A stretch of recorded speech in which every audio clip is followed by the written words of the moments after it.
This is Earl Nightingale. The purpose of this recording is to tell you about and try to condense one of the most amazing books ever written, Think and Grow Rich by Napoleon Hill. Without question, this single book has had a greater influence on the lives, accomplishments, and fortunes of more individuals than any other work of its kind.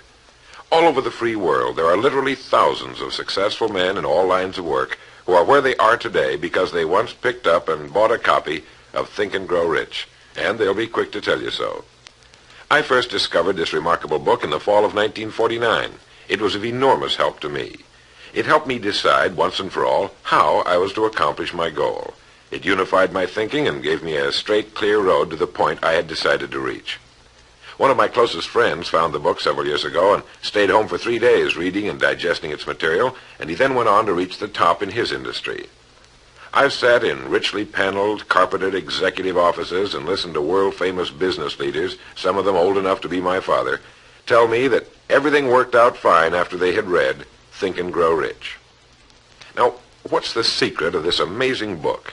Why has this book, out of all the thousands of self-help books, remained the one towering giant? I think to understand this, you have to know Napoleon Hill as I do. He certainly was not the first man to be appalled at the poverty and seemingly endless struggle and lack of direction he saw about him as a boy and as a young man, nor was he the first to write on the subject. But he possessed two unique, highly developed abilities seldom found in one man. The first was in the manner in which he approached his subject.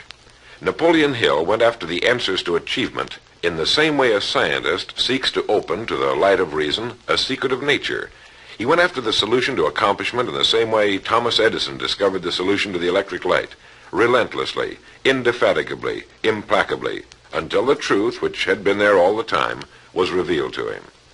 His second important ability was the knack or skill of writing about his findings in such a way that it was instantly understood intellectually, but what is perhaps even more important for this particular subject, understood emotionally as well. When the last page of Think and Grow Rich was read, the hand which put the book down on the table was a different hand. The man who then stood and walked out into the world was a changed man. The suffocating, entangling webs of self-imposed frustration and indirection had fallen away, and now the way was clear. The man was now the possessor of the unique, unseen talent for turning dreams into reality, thoughts into things. So-called fate or the idle effects of exterior circumstances were no longer in command. He who had been a passenger was now, suddenly, the captain. To begin, we have to understand the simple truth, the principle or philosophy which lies as the supporting structure of this work. Unless whatever it is you build is based on truth, you will end with the entire structure fallen and scattered about you like the armor of Homer's ancient warriors. It simply cannot stand. It cannot withstand the test of time. The reason Think and Grow Rich has withstood the test of time is because it rests on the broad, clean foundation upon which may also be found every accomplishment of man, the clear, unchallengeable fact that everything begins with an idea. A philosophy based on the fact that riches of every kind begin with the state of mind, that one may start with nothing but thoughts, ideas, and organized plans. Thoughts are things, incredibly powerful things, when mixed with definiteness of purpose, persistence, and a burning desire for their translation into material objects or riches, riches being whatever it is you happen to want. Wise men have been saying this for centuries, and just recently Charles A. Cerami wrote, "The truth is that the human mind is as real an organism as any muscle in the body, but far greater in potential power, and, like muscle fiber, it can be strengthened to lead on to unimagined conquests." So this, then, is the truth on which Think and Grow Rich is based. If you know what you want, and if you want it strongly enough to muster the kind of persistence that simply cannot be stopped, you will most certainly achieve it. By controlling your mind, you can control your destiny here on Earth. With this as our foundation, let's talk about Napoleon Hill's famous 13 proven steps to riches as found in his book Think and Grow Rich, remembering, of course, that riches are whatever it is you happen to want. And right here, let me make two important points. The first is that whenever you listen to this record, have a notebook handy and make notes as we go along. The second is that This record was produced for your own personal use, to go with you on your own exciting journey. To play this record for a group will prove to be of only temporary help. Make sure you have your own personal copy to play again and again, particularly at those times when you may feel yourself getting off the track. And now, Napoleon Hill's famous 13 Principles. You will notice that we have separated each principle by banding them on the record. In this way, you're given quick access to any particular principle to which you may wish to return for reference. The first principle, desire. Here is the starting point for all achievement, the first step toward riches. But it's right here that we so often run into a stumbling block. A person will say, I know what I desire, but can I get it? We'll get into this business of doubt later, but once and for all, let's clear up this point. This point of whether or not you can accomplish that which you desire with all your heart. I think it was best expressed by Emerson, who wrote, "There is nothing capricious in nature, and the implanting of a desire indicates that its gratification is in the constitution of the creature that feels it." In other words, you would not have the desire unless you were capable of its achievement. Each of us has a built-in governor, and our desires are modified by our abilities and leanings. Whatever it is that you desire with all your heart, understand once and for all that it can and should be yours. In Think and Grow Rich, Napoleon Hill cites example after example of why your burning desire is nothing more than an accurate picture of what you will one day become. So right here, firmly establish in your mind that which you desire more than anything else. For, as Helvetius put it, by annihilating the desires, you annihilate the mind. Every man without passions has within him no principle of action, nor motive to act. A good way to determine whether or not you really have a burning desire is to examine the way you go after it. If you go after that which you think you desire tentatively, timidly, in an attempt to play it safe, you don't have a burning desire at all. You can't get to second base if you keep one foot on first. But if you're willing to burn your bridges behind you and say once and for all, this is it, this is what I will do, and I will never retreat, I'll never go back, then you have the sort of desire that can only end in success. It takes that kind of resolve to be able to keep picking yourself up after the falls you're bound to take. The only people who don't make mistakes are those who never try anything, the timid feeders in the lagoon who never venture into the broad deep sea beyond. While these principles will work for anything you may want, a more harmonious home life, a more successful career, for our example, let's say your desire happens to be more money, to better care for your family and provide for your future years, to get your share of the prosperity that lies ahead. Napoleon Hill gives us 6 definite, practical steps to follow. 1. Fix in your mind the exact amount of money you desire. It is not sufficient merely to say, I want plenty of money. Be definite as to the amount. There's a psychological reason for definiteness, which will be described in a subsequent principle. Number 2, determine exactly what you intend to give in return for the money you desire. There's no such reality as something for nothing. 3, establish a definite date when you intend to possess the money you desire. And 4, create a definite plan for carrying out your desire and begin at once, whether you're ready or not, to put this plan into action. 5, write out a clear, concise statement of the amount of money you intend to acquire, name the time limit for its acquisition, state what you intend to give in return for the money, and describe clearly the plan through which you intend to accumulate it. 6, read your written statement aloud twice daily, once just before retiring at night, and once after arising in the morning. As you read, see and feel and believe yourself already in possession of the money, or whatever your goal happens to be. It's important that you follow these instructions to the letter. Play this part of the record over until you have it down to your satisfaction, for this is by far the most important of the 13 principles, and this chapter of the book ends with these words. Through some strange and powerful principle of mental chemistry, which she has never divulged, nature wraps up in the impulse of strong desire that something which recognizes no such word as impossible and accepts no such reality as failure. The second principle is faith. You never would have even thought of your main desire unless faith were tugging at your mind. And if you find it difficult at times to have faith in yourself, you can be certain that you can have faith in these principles. Napoleon Hill writes, "Faith is a state of mind which may be induced or created by affirmation or repeated instructions to the subconscious mind through the principle of conscious autosuggestion." Conscious autosuggestion simply means a suggestion by yourself to yourself, just as an autobiography is a biography written by the person it's about. By getting a mental image of yourself already having accomplished your main desire over and over again, you will muster the faith you need. Faith is vital to accomplishment.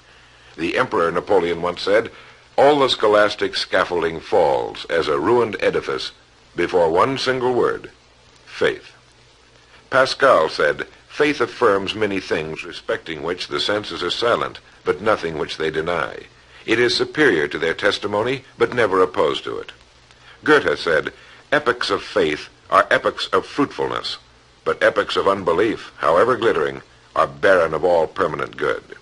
And as Schlegel put it, "In actual life, every great enterprise begins with and takes its first forward step in faith." Have faith that you can accomplish that which you seek, for you would never have decided upon it unless it was meant for you to accomplish.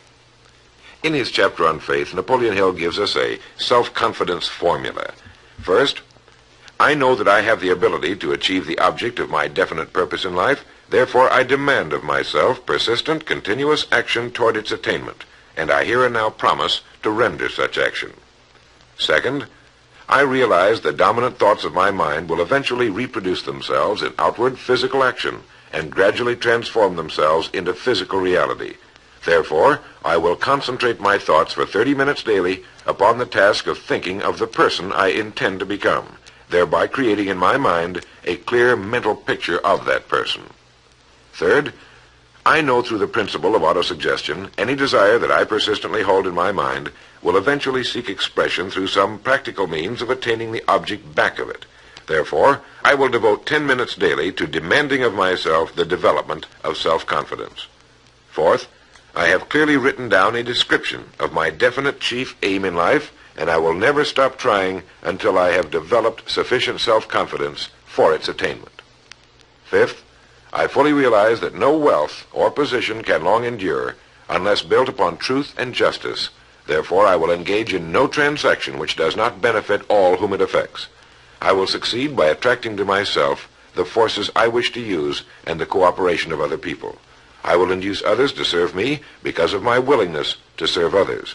I will eliminate hatred, envy, jealousy, selfishness, and cynicism by developing love for all humanity, because I know that a negative attitude toward others can never bring me success. I will cause others to believe in me because I will believe in them and in myself. In rereading Think and Grow Rich so that I could write this condensation for recording, I was forcibly struck all over again by this great chapter on faith, particularly the examples of how some of the world's greatest men have accomplished what appeared to be impossible through faith. The third principle is autosuggestion. Now, we've already touched on this. This chapter of the book tells us how, through repeated suggestion, the subconscious mind can be put to work for us. It is the faculty of being able to concentrate your mind on your burning desire until your subconscious mind accepts it as fact and begins to devise ways of bringing it about. Here is where hunches come from, sudden flashes of thought or inspiration, guidance. The instructions given in connection with the 6 steps in the second chapter will now be summarized and blended with the principles covered by Napoleon Hill's chapter on autosuggestion. First, go into some quiet spot, perhaps in bed at night, close your eyes and repeat aloud, so you may hear your own words, the written statement of the amount of money you intend to accumulate, or a careful reaffirmation of whatever your goal happens to be, the time limit for its accumulation, and a description of the service or merchandise you intend to give in return for the money. As you carry out these instructions, see yourself already in possession of your goal. For example, suppose that you intend to accumulate $50,000 by the 1st of January, 5 years from now, that you intend to give personal services in return for the money in the capacity of a salesman. Your written statement of your purpose should be similar to the following. By the 1st day of January, 19, whatever it happens to be, I will have in my possession $50,000, which will come to me in various amounts from time to time during the interim. In return for this money, I will give the most efficient service of which I am capable, rendering the fullest possible quantity and the best possible quality of service in the capacity of salesman of, and here describe the product or service you intend to sell or whatever it is you do for a living. It goes on. I believe that I will have this money in my possession. My faith is so strong that I can now see this money before my eyes. I can touch it with my hands. It is now awaiting transfer to me at the time and in the proportion that I deliver the service I intend to render in return for it. I am awaiting a plan by which to accumulate this money, and I will follow that plan when it is received. Second, repeat this program night and morning until you can see in your imagination the money you intend to accumulate. Third, place a written copy of your statement where you can see it night and morning, and read it just before retiring and upon arising until it's been memorized. As you carry out these instructions, you are applying the principle of autosuggestion. The fourth principle is specialized knowledge. It is here that I think Napoleon Hill makes a very important point. Knowledge is power only to the extent that it is organized into a definite plan of action and directed to a definite end. To quote from the book, before you can be sure of your ability to transmute desire into its monetary equivalent, you will require specialized knowledge of the service, merchandise, or profession which you intend to offer in return for fortune. Perhaps you may need much more specialized knowledge than you have the ability or the inclination to acquire. And if this should be true, you may bridge your weakness through the aid of your mastermind group. More on this later, but for now realize that you must learn all you can about your specialty. Set aside a definite time every day for learning more about what it is you do for a living. Take the courses that are offered on your subject and associate with men who know your business well. The fifth principle is imagination. The imagination is literally the workshop wherein are fashioned all plans created by man. The impulse, the desire, is given shape, form, and action through the aid of the imaginative faculty of the mind. It has been said that man can create anything he can imagine. As Napoleon Hill says and teaches, whatever the mind of man can conceive and believe, it can achieve. Man's only limitation within reason lies in his development and use of his imagination and subsequent motivation to action. The great leaders of business, industry, finance, and the great artists, musicians, poets, and writers became great because they developed the power of self-motivation. Incidentally, one of the best books ever put together on this subject, if not the greatest, is Success Through Positive Mental Attitude by Napoleon Hill and W. Clement Stone. I suggest you get a copy from your bookstore at your earliest convenience. If your bookstore happens to be out of the book, you may obtain a copy by writing to the address on the label of this record. As you go about your daily work, think constantly of ways in which it could be done better, more efficiently. Think of the changes that are inevitable. Can they be made now? And if you feel limited, remember the words of the late Frank Lloyd Wright. He said, "The human race built most nobly when limitations were greatest, and therefore when most was required of imagination in order to build it all. Limitations seem to have always been the best friends of architecture." As you build your future from this point onward, don't concern yourself with limitations, but remember that they may be your best friends, since they require imagination if we're to rise above them. And as Beecher said, the soul without imagination is what an observatory would be without a telescope. Now, if you'll turn this record over, we'll get to the sixth principle. The sixth principle is organized planning. You have decided on your desire, your goal. Now let's organize the plan for its accomplishment, right on schedule. Let me quote again from Think and Grow Rich. You have learned that everything man creates or acquires begins in the form of desire. The desire is taken on the first lap of its journey from the abstract to the concrete in the workshop of the imagination, where plans for its transition are created and organized. Earlier, you were instructed to take 6 definite practical steps as your first move in translating the desire for whatever you want into its physical equivalent. One of these steps is the formation of a definite practical plan or plans through which this transformation may be made. 1. Ally yourself with one or more persons, a group of as many people as you may need for the creation and carrying out of your plan or plans for the accumulation of the money you've established as your goal. Making use of the mastermind principle. This is important. 2. Before forming your mastermind alliance, decide what advantages and benefits you may offer the individual members of your group in return for their cooperation. No one will work indefinitely without some form of compensation, although this may not always be in the form of money. 3. Arrange to meet with the members of your mastermind group at least twice a week, and more often if possible, until you have jointly perfected the necessary plan or plans for the accomplishment of your goal. 4. Maintain perfect harmony between yourself and every member of your mastermind group. Keep in mind these facts. First, you're engaged in an undertaking of major importance to you. To be sure of success, you must have plans which are faultless. Second, you must have the advantage of the experience, education, native ability, and imagination of other minds. This is in harmony with the methods followed by every person who has risen above the average. Work at this until you have a well-executed, formal plan for reaching your objective. In this way, you're never confused or wondering what you should do next. Every morning you know exactly what you're going to do and why. It is in this chapter of Think and Grow Rich that Napoleon Hill gives us his 11 qualities of leadership. 1. Unwavering courage. 2. Self-control. 3. A keen sense of justice. 4. Definiteness of decision. 5. Definiteness of plans. 6. The habit of doing more than paid for. 7. A pleasing personality. 8. Sympathy and understanding. 9. Mastery of detail. 10. Willingness to assume full responsibility. And 11. Cooperation. The chapter on organized planning is one of the largest and most important in the book. It goes without saying that a man without a plan to follow is like a ship without a course. No place to go, with disaster a probability. The 7th principle, decision. The mastery of procrastination. To quote, accurate analysis of over 25,000 men and women who had experienced failure disclosed the fact that lack of decision was near the head of the list of the 30 major causes of failure.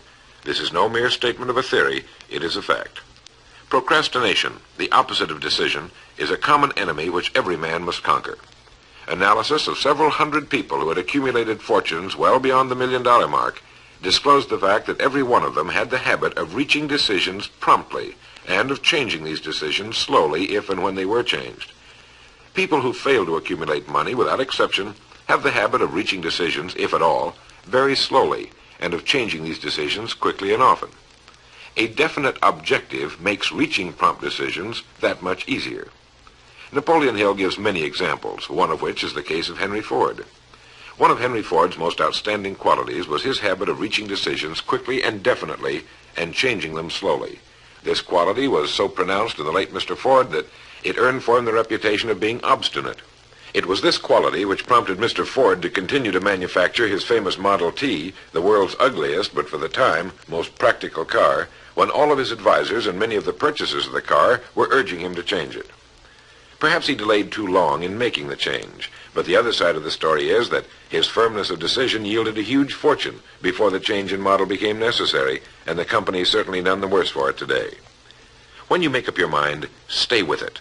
The majority of people who fail to make the grade are generally easily influenced by the opinions of others, easily swayed. They permit the newspapers and the gossiping neighbors to do their thinking for them. Opinions are the cheapest commodities on earth. Keep your own counsel when you begin to put into practice the principles we're describing here. By reaching your own decisions and following them, take no one into your confidence except the members of your mastermind group, and be very careful in your selection of this group, that you choose only those who will be in complete sympathy and harmony with your purpose. Close friends and relatives, while not meaning to do so, often handicap one through opinions and sometimes through ridicule. Thousands of men and women carry inferiority complexes with them all through life, because some well-meaning but ignorant person destroyed their confidence through opinions or ridicule. If a decision is worth anything at all, it's worth sticking to until it's been completely worked. The 8th principle, persistence. Napoleon Hill defines persistence as the power of will. Willpower and desire, when properly combined, make an irresistible pair. Persistence to an individual is what carbon is to steel. In uncounted thousands of cases, persistence has stood as the difference between success and failure. It is this quality more than any other that keeps the majority from great accomplishment. They'll try a thing, but as soon as the going gets tough, they fold. Experience with thousands of people has proved that lack of persistence is a weakness common to the majority of men. It is a weakness which may be overcome by effort. If you're to accomplish the desire you've set for yourself, you must form the habit of persistence. Things will get dark. It will seem as though there's no longer any reason to continue. Everything in you will tell you to give up, to quit trying. And it's right here that the men are separated from the boys. It's right here that if you'll go that extra mile and keep going, that the skies will clear, and you'll begin to see the first signs of the abundance that is to be yours because you had the courage to persist. With persistence will come success. Persistence is a state of mind. Therefore, it can be cultivated. Like all states of mind, persistence is based upon definite causes, among them these. 1, definiteness of purpose, knowing what you want. 2, desire. 3, self-reliance. 4, definiteness of plans. 5, accurate knowledge, knowing that your plan is sound. 6, cooperation. Sympathy, understanding, and harmonious cooperation with others tend to develop persistence. 7, willpower. 8, habit. Persistence is the direct result of habit. The 9th principle, power of the mastermind. It is in this section that Napoleon Hill describes the importance of forming a group of individuals sympathetic to your desire. They may be individuals with similar plans. A mastermind group can be made up of 2 or more individuals. No 2 minds ever come together without thereby creating a third invisible, intangible force, which may be likened to a third mind. You may have noticed many times that by discussing something with another individual, you suddenly get good ideas as a result of this association. Ideas you would not have gotten without this association. The same thing happens to the other person. A lot of good ideas have been born in individual minds as a result of having met in committee. Associating with your mastermind group is not meant as a means of letting others do your thinking for you. Far from it. It is to stimulate your own thinking through the association with other minds. No one knows everything. The more sympathetic minds you get together, and by sympathetic I mean working for a common purpose, the more related information is going to be available, and great ideas are a combination of related information. So pick the member or members of your mastermind group with care. Make sure they're people you respect and who are hard-working and conscientious. You'll have a lot of fun, and you'll all reach your goals just that much sooner. The 10th principle could be called enthusiasm. That is, the enthusiasm that comes from the channeling of all bodily drives into positive, worthwhile outlets. It is in this chapter that Napoleon Hill describes the importance of the woman, the one and only woman, in the achievement of a worthwhile goal. It seemed quite significant to Mr. Hill that practically every great leader was a man whose achievements were largely inspired by a woman. When things get tough, and you can count on it, they will, you may be deserted by what you thought were friends. But if you've got a good woman, you'll never be alone. She'll be willing to start over again if necessary, and she'll give you the new enthusiasm that comes through her faith in you. Having someone to love is having someone to share your success and accomplishments, to give you the praise that all of us need from time to time. A man can become successful without a wife and family, but all the real joy is taken out of it. Take care of your wife and children as your greatest possessions.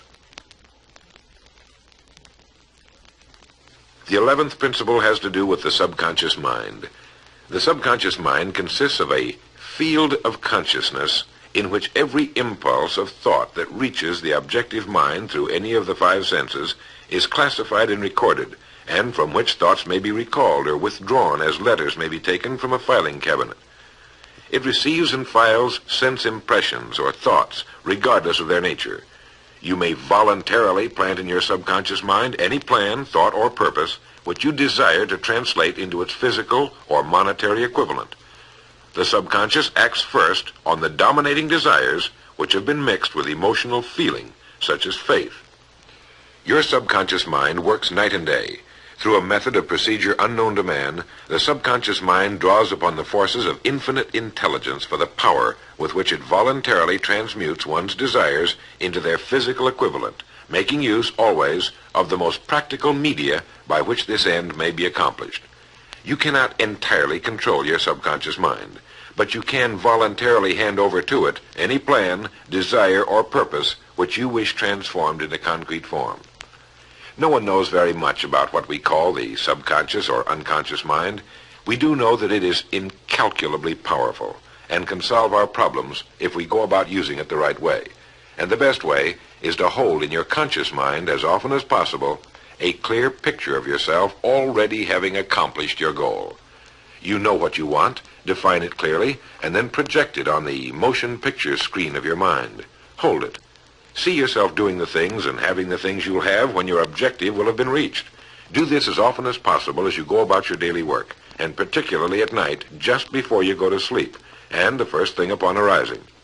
As you do this, your subconscious will begin to lead you in the most logical ways toward your objective. Don't fight it. Follow your sudden hunches, the ideas that come into your mind, knowing that it's your subconscious trying to get through to your conscious mind. If you'll keep at this, you'll be amazed and delighted by the wonderful ideas that just seem to come from nowhere. In the next principle, we'll talk some more about this sixth sense that seems to control the lives of the great men and women. But it comes from a systematic triggering of the subconscious mind. The lives of the great men and women, which seem miraculous to the average person, are nothing more than the fulfillment of their burning desires through the power of their subconscious minds. Time means nothing to your subconscious. A man could work steadily at his job for 40 years and not accomplish as much as is possible in 3 or 4 years through the proper working of this principle.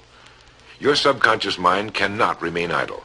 If you fail to plant desires in your subconscious mind, it will feed upon the thoughts which reach it as a result of your neglect. Remember that you're living daily in the midst of all manner of thought impulses which are reaching your subconscious mind without your knowledge. Some of these impulses are negative, some are positive.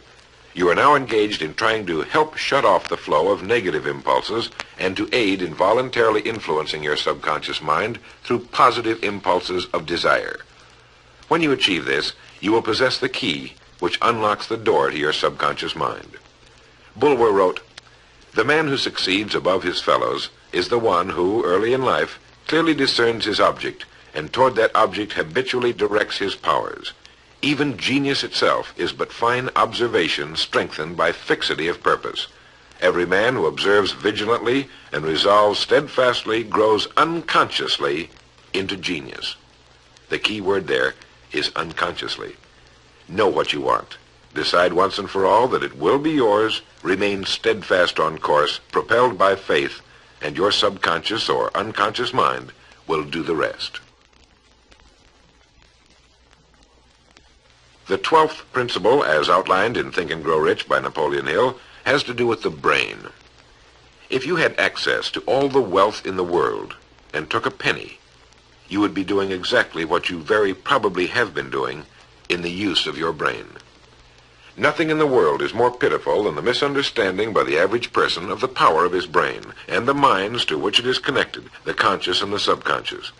You own in your brain the most marvelous, miraculous, inconceivably powerful force the world has ever known. Take, for example, the fact that the number of lines which connect the brain cells with one another equal the figure 1 followed by 15 million ciphers. It has been determined that there are from 10 to 14 billion cells in the average human cerebral cortex. It is inconceivable that such a network of intricate machinery should be in existence for the sole purpose of carrying on the physical functions incidental to growth and maintenance of the physical body. This is the mechanism that has given us the supersonic airplane, our deep rocket probes into outer space, the sciences, the arts, all that we know and use today and will use tomorrow, have hatched from this small gray mass each of us carries around. Can you doubt, even for a moment, that it can bring you and yours everything you want here on earth? Of course it can. If you will recognize your power as an individual and stop acting like those who have never even thought about it. Give it the job you've decided to accomplish and watch it handle it. The 13th and final principle is called the sixth sense. The sixth sense can be described as the sense through which infinite intelligence may and will communicate voluntarily without any effort from or demands by the individual. This principle is the apex of the philosophy. It can be assimilated, understood, and applied only by first mastering the other 12 principles. The sixth sense is that portion of the subconscious mind which has been referred to as the creative imagination. It has also been referred to as the receiving set, through which ideas, plans, and thoughts flash into the mind. The flashes are sometimes called hunches or inspirations. The sixth sense defies description. It cannot be described to a person who has not mastered the other principles of this philosophy, because such a person has no knowledge and no experience with which the sixth sense may be compared. The sixth sense is not something that one can take off and put on at will. Ability to use this great power comes slowly through application of the other principles we've outlined. Many individuals come into a workable knowledge of the sixth sense even before the age of 40, but more often the knowledge is not available until one is well past 50, and this for the reason that the spiritual forces with which the sixth sense is so closely related do not mature and become usable generally except through years of meditation, self-examination, and serious thought. But begin to develop it now by applying the principles we've talked about here. Remember this: man can create nothing which he does not first conceive in the form of an impulse of thought. Man's thought impulses begin immediately to translate themselves into their physical equivalent, whether those thoughts are voluntary or involuntary. Keep fear out of your mind by concentrating on the mental picture of your goal, your greatest desire. Now, I want to mention that Think and Grow Rich as a book carries more endorsements by great men who knew of its truth than any other book of its kind ever written. I'll touch on only a few. All of these great men actually endorsed Napoleon Hill's principles. Former President of the United States William Howard Taft. F.W. Woolworth wrote that he had built his great chain of stores by applying many of these principles. Robert Dollar, who built the great Dollar steamship line, wrote, "If I had had this philosophy 50 years ago, I suppose I could have accomplished all that I've done in less than half the time. I sincerely hope the world will discover and reward you." Samuel Gompers wrote that the mastery of these principles is the equivalent of an insurance policy against failure. President Woodrow Wilson. John Wanamaker, the merchant prince, wrote, "I know that your fundamentals are sound because I've been applying them in my business for more than 30 years. George Eastman, the world's largest maker of cameras, Thomas Edison, Luther Burbank, Theodore Roosevelt, E.M. Statler, John D. Rockefeller.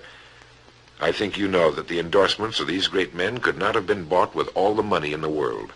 What we have been talking about here can change your life, can bring you anything and everything worthwhile you want in life for yourself and your family. Cut yourself away from the average, from the mediocre, and chart your course on the dream in your heart. These 13 principles will never let you down, as long as you use them. And now, it is with great pleasure that I give you the author himself, Napoleon Hill. Thank you, Earl Nightingale. The message which you who are listening have just heard has brought you within 3 short steps of the supreme secret of success. The same secret which has brought happiness, peace of mind, and financial success to countless thousands of people who have read Think and Grow Rich. The same secret which has made master salesmen out of ordinary order takers. And the same secret which has brought friendship, love, and marriage to men and women who have come under the spell of the 13 principles which Earl Nightingale has just described. You desire the better things of life, or you wouldn't be listening to this record.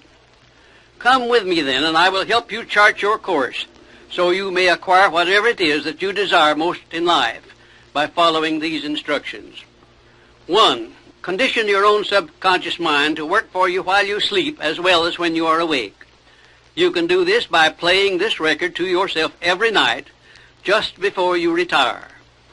Then, before you go to sleep, after hearing the record, write out a clear statement of what you wish to accomplish the following day, and request your subconscious mind to work during the night and provide you with the plan you will need to achieve your purpose. 2. Form a personal mastermind group of 2 or more people who are closely associated with you. They can be members of your family, your business, or your professional associates, or people who work where you are employed. And play this record in their presence at least once a week. After you have done this, engage in a friendly roundtable discussion of the 13 success principles, and request each person in the group to participate and to look for inspirational ideas which may help him or her to become more successful. 3. Beginning now, follow the habit of rendering more service and better service than that which is expected of you, and do it in a pleasing, positive mental attitude. This will make friends for you, it will increase the value of your services, and it will attract opportunities by which you may get from life whatever it is that you most desire. Follow these instructions to the letter, and you will surely see the day when you can express a prayer of gratitude for having had the privilege of hearing and acting on the message which Earl Nightingale has given you through this record. And now, may I reach out across the space and the time which separate us and offer you a hand of friendship and a sincere prayer that you will be blessed with a richer and a fuller life because of this message. Your big opportunity may be right where you are now. Follow these instructions faithfully, and it will reveal itself to you. This is Napoleon Hill saying, don't search for opportunity in the distance, but recognize it and embrace it right where you are.